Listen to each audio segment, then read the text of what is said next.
बेलगाम होती महंगाई के बीच एक बार फिर दूध के दामों में उफान आने वाला है।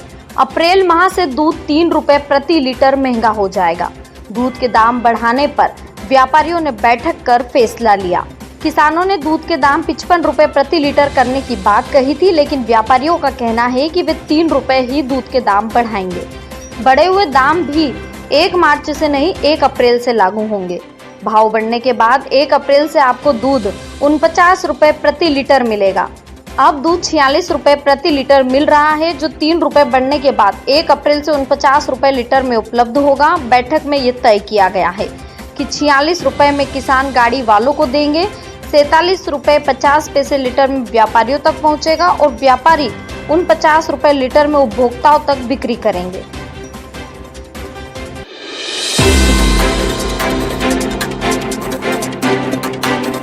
रतलाम में पदस्थ तमिलनाडु के एक युवक के खिलाफ पुलिस ने दुष्कर्म का मामला दर्ज किया है। युवक रेलवे टीसी के पद पर कार्यरत है। खबर के मुताबिक मुंबई की महिला की रतलाम स्टेशन पर टीसी से दोस्ती हो गई। ये दोस्ती प्यार में तब्दील क्या हुई? अविवाहित टीसी ने शादी करने का झांसा दिया और कभी मुंबई जाकर तो कभी महिला को रतलाम लाकर संबंध बनाता रहा। महिला ने जीआरपी थाने में रिपोर्ट पर अपहरण, ज्यादती और अन्य धाराओं में प्रकरण दर्ज कराया है। महिला ने पुलिस को बताया शादी के बाद उनका तलाक हो चुका है तथा 8 और 6 वर्ष के 2 बच्चे हैं। फरवरी 2018 में हुसैन टेकरी जाने के लिए रतलाम आई थी। रतलाम स्टेशन पर मिले टीसी द्वारकेश अय्यर से दोस्ती हुई। उसने मोबाइल नंबर लिया। महिला मुंबई चली गई तो टीसी द्वारकेश उससे मोबाइल पर बात करता था। द्वारकेश ने दोनों बच्चों को अपना कर शादी का झांसा दिया और 1 मई 2018 को महिला से शारीरिक संबंध स्थापित किए। इसके बाद कभी रतलाम बुलवाता तो कभी मुंबई जाकर संबंध बनाता था। संबंधों के कारण महिला गर्भवती हो गई तो द्वारकेश ने मुंबई में जुलाई 2019 को गर्भपात भी करवाया। महिला ने विधिवत कोर्ट मैरिज करने को कहा तो द्वारकेश ने दस्तावेज ले लिए। 20 दिसंबर को रतलाम में महिला ने शादी करने की बात कही तो आरोपी द्वारकेश ने विवाद किया और महिला को घर से निकाल दिया। रात को महिला 2 बत्ती पर होटल में रुकी। अगले दिन द्वारकेश ने उसे ट्रेन में बैठाकर मुंबई भेज दिया और जान से मारने की धमकी भी दी। मुंबई से आकर महिला ने फरवरी में ज्यादती की रिपोर्ट दर्ज कराई। इस मामले में जीआरपी थाना प्रभारी अजय मिश्रा ने बताया। दिनांक 23/2/2021 को एक पीड़िता ने 2 बत्ती थाने पे उसके साथ दुष्कर्म होने के संबंध में और फिर बाद में जान से मारने की धमकी देने के संबंध में एक आवेदन दिया था, जिस पर से थाना 2 बत्ती पे महिला उप निरीक्षक कविता सोलंकी द्वारा उसकी आवेदन पे से कार्रवाई करते हुए उस 0 की एफआईआर दर्ज की थी धारा 376 में 506 में। आरोपी टीटी है रेलवे का द्वारकेश अय्यर, उसके खिलाफ वो डायरी हमें 25 तारीख को प्राप्त हुई है। यहाँ पे उसकी प्रारंभिक अनुसंधान अभी जारी है। वर्तमान में जानकारी लेते मालूम पड़ा है कि द्वारकेश अय्यर पिछले 3 महीनों से बीमार चल रहा है अथवा एब्सेंट चल रहा है और उसके तमिलनाडु का मूल रूप से रहने वाला है और वर्ष 2014 में भर्ती हुआ है। उसकी तलाश की जा रही है और एक टीम उसकी जानकारी प्राप्त होने पर तमिलनाडु भेजी जा रही है और उसकी गिरफ्तारी के प्रयास किए जा रहे हैं। तो किन किन धाराओं में प्रकरण दर्ज किया है?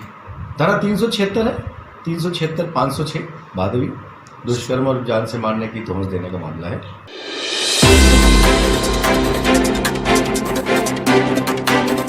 अब तक किसी मृत आत्माओं के प्रति शोक संवेदना प्रकट करते हुए सबने देखा होगा, जो जीवन का हिस्सा है। लेकिन बिगड़ती व्यवस्था पर भी अब शोक जताना राजनीतिक मुद्दा बन गया है।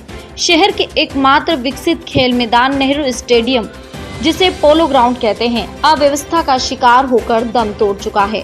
शुक्रवार शाम को स्टेडियम की अव्यवस्था पर शोक जताने के लिए सभा हुई। इस सभा में सभी ने शहर के एक अच्छे मैदान की इस हालत पर शोक जताया।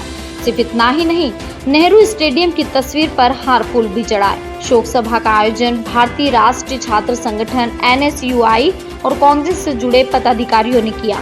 NSUI प्रदेश सचिव आयुष सिंह राठौर ने बताया, आज जैसे कि रतलाम के अंदर जितने भी हमारे ग्राउंड है, जितने भी खेल मैदान है, उनकी स्थिति आप लोगों से भी छुपी नहीं है। आज खिलाड़ी, जितने भी खेल के खिलाड़ी है, वो अपनी खेलने के स्थान को ले तरस रहे हैं। तो इसी के अंतर्गत रतलाम का सबसे बड़ा जो स्टेडियम है, सबसे बड़ा ग्राउंड है, जिसका नाम स्टेडियम था, अब तो ग्राउंड भी नहीं रहा, खैर पोलो ग्राउंड, जिसको हम नेहरू स्टेडियम के नाम से जानते हैं, उसकी ये दुर्दशा हो चुकी है कि यहाँ पर मैदान तो बचा नहीं, खाली एक जगह रह गई है। तो एक तरह से ये मृत हो चुका है। तो इसके लिए हम NSUI द्वारा और साथ में युवा कांग्रेस के पदाधिकारी और कांग्रेस के वरिष्ठ जनों के सहयोग से हमने आज इस पोलो ग्राउंड को भावपूर्ण श्रद्धांजलि अर्पित की है, एक तरह से इसका उठौना कराया। और हम प्रशासन, नगर निगम और जो भी हमारे रतलाम की सरकार है या MP की सरकार है, उनसे अनुरोध करेंगे कि कम से कम आप कुछ काम तो करवा सकते नहीं हो। एक खिलाड़ियों के लिए एक सिंपल सी, यहाँ तक कि चूरी डालने का काम भी यहाँ पर नहीं होता है, JCB रोलर, ये एक नॉर्मल सी चीज़ें होती है। तो ये काम भी इनसे नहीं होता है कि यहाँ पर इसको आके देख ले, समझ ले। कल भी जैसे, अब बोलना तो नहीं चाहिए कि कल भी एक वो नगर निगम वालों ने खुद ने पेड़ काट दिया नीचे से पूरे तरह से। वो मुद्दा मैं इसलिए लेके आ रहा हूँ कि मैं बता रहा हूँ नगर निगम किस तरह लापरवाह हो गया। कोई भी अधिकारी को हमने फ़ोन लगाया, एक भी अधिकारी सुनने को तैयार नहीं है। वो बोल रहा है कि उसने करवाया, वो बोल रहा है उसने करवाया। और सेम ये ग्राउंड की हालत भी ऐसी है। एक ग्राउंड आप मेरे को बता दो रतलाम में बचा हो जहाँ खिलाड़ी खेल सके, तो इसके लिए हमने इनको श्रद्धांजलि दी है। और इसके बाद में भी हम आंदोलन करेंगे, NSUI पुलिस के लिए आंदोलन करेगी। इस मौके पर शहर कांग्रेस अध्यक्ष महेंद्र कटारिया ने कहा, हमारे भारतीय राष्ट्रीय छात्र संगठन के सभी साथियों ने जो निरंतर रूप से जो रतलाम में खेल गतिविधियाँ खत्म होती जा रही है, और रतलाम का जो एकमात्र धरोहर थी हमारा पोलो ग्राउंड, जो विगत 15 वर्षों से भारतीय जनता पार्टी की जो सरकार नगर निगम में बैठी है, लगातार इसकी तरफ ध्यान नहीं दे रही है। आप देखिए स्टेडियम पूरा अपना दुर्दशा बदहाली की तरफ पहुंच गया है। रतलाम की खेल गतिविधियाँ अपने आप में सीमित हो गई है। इन सब बातों को मांग को लेते हुए सांकेतिक रूप से नगर निगम प्रशासन को चेताने के लिए और भारतीय जनता पार्टी की सरकार को चेताने के लिए हमारे NSUI के सभी सम्मानित साथियों ने आज यहाँ पर सांकेतिक रूप से शोक सभा, चूँकि ग्राउंड पूरी तरह से मृत प्राय हो गया है, यहाँ पर कोई भी खेल गतिविधि संचालित नहीं हो सकती है। चारों तरफ से खुला है, आवारा पशु और दिन भर आना जाना रह गया है। यहाँ पर जो खुली जगह है वो आए दिन दूसरी चीज़ों की असामाजिक गतिविधियों में लिप्त लोगों के लिए एक खुला अवसर यहाँ पर बन गया है। इन सब बातों को लेकर आज NSUI ने हमारी तरफ से हमने एक सांकेतिक शोक सभा यहाँ पर आयोजित की और जो ग्राउंड समाप्त हो गया उसको श्रद्धांजलि अर्पित की। शोक सभा में NSUI अध्यक्ष नीलेश शर्मा, महिला कांग्रेस नेत्री यास्मीन शेरानी, शैलेंद्र सिंह ठाना, विजय सिंह चौहान, शिल्पा सिसोदिया, नारायण चौधरी मौजूद थे।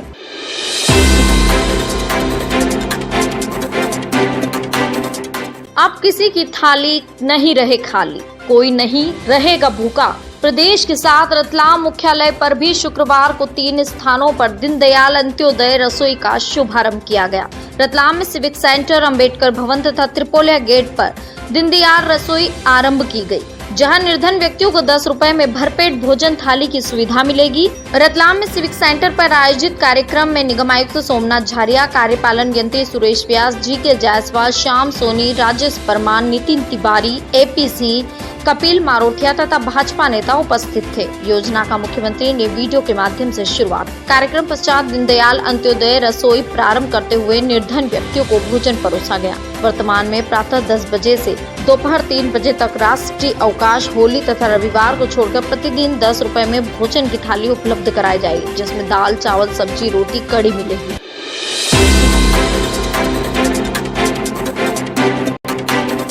राष्ट्रवादी कांग्रेस के मध्य प्रदेश प्रमुख मधुकर कुकरेजा एवं पूर्व युवा प्रदेश अध्यक्ष निर्मल दुबे प्रदेश के 11 दिवसीय प्रवास के दौरान रतलाम सर्किट हाउस पहुंचे। श्री कुकरेजा ने कार्यकर्ताओं से मुलाकात की और आगामी नगर निगम एवं पंचायत चुनाव की तैयारी करने के निर्देश भी दिए।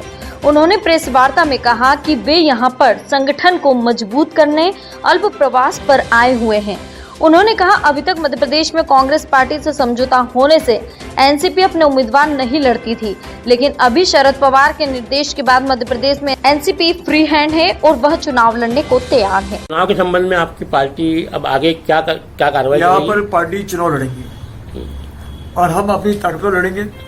अगर कांग्रेस पार्टी समझौता करेंगी तो समझौता करेंगे, हम ये नहीं करें समझौता नहीं करेंगे।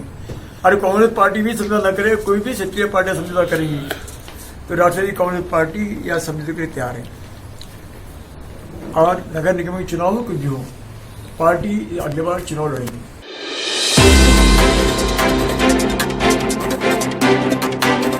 ताल पुलिस ने ग्राम गुड़बेली में शराब माफियाओं के खेत पर बनी टापरी में दबिश देकर अंग्रेजी रॉयल्स क्लासिक विस्की शराब जब्त की है, जो राजस्थान की है।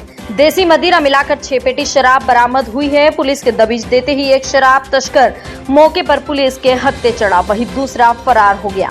पुलिस फरार हुए आरोपी की तलाश में जुटी है। पुलिस ने मामला विवेचना में लेकर प्रकरण दर्ज किया है। यह तो आश्चर्य की बात है कि एक तरफ अवैध शराब पर पुलिस की पैनी नजर है, तो आखिर कैसे मध्य प्रदेश और राजस्थान की बॉर्डर को पार कर यह शराब माफिया राजस्थान के विस्की रॉयल नाम से पाउच और शराब लाकर बेधड़क ताल आलोट क्षेत्र में बिक्री कर रहे हैं। अवैध शराब मामलों में आबकारी विभाग भी आंख मिचौली का खेल चलता दिख रहा है। इस मामले में ताल थाना प्रभारी अमित सारस्वत ने बताया। हाँ, कल दिनांक 25 तो 21 की शाम को 7 बजे ताल थाना पुलिस टीम द्वारा मौजूद सूचना पर कार्रवाई करते हुए गांव गुड़बेली के पप्पू लाल पिता जुवान सिंह फारूक 30 वर्ष निवासी गुड़बेली के खेत पर बनी टापरी से 6 पेटी अवैध देशी व अंग्रेजी शराब जो कि राजस्थान के निर्मित है जब्त की है। आरोपी को गिरफ्तार कर अपने पंजीबद्ध किया गया है। उक्त शराब गांव दौलतगंज के ईश्वर सिंह पिता स्वर्गीय तूफान सिंह सोनिया राजपूत से लाना बताने पर उसे भी प्रकरण में सजा आरोपी बनाया गया।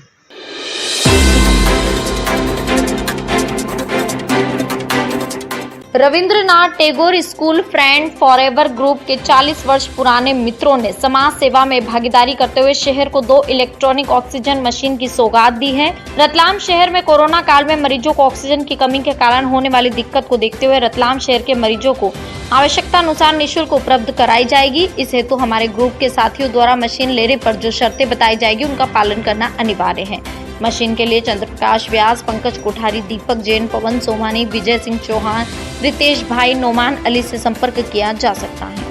शहर में रविन्द्रनाथ टैगोर स्कूल के पुराने साथियों द्वारा रतलाम में जो मरीज ऑक्सीजन की कमी के कारण जो अस्वस्थ होते उनके स्वास्थ्य लाभ के लिए रविन्द्रनाथ टैगोर के स्कूल के पुराने साथियों द्वारा 2 ऑक्सीजन मशीन आज रतलाम शहर में दी जा रही है। मेरा सभी रतलाम वासियों से अनुरोध है कि जिन किन को भी ये मशीनों की आवश्यकता पड़े हमारे दिए गए नंबर पर वे हमारे से संपर्क करें। रतलाम शहर के कोने कोने में हम इन मशीन को पहुंचाएंगे। जय हिंद, धन्यवाद।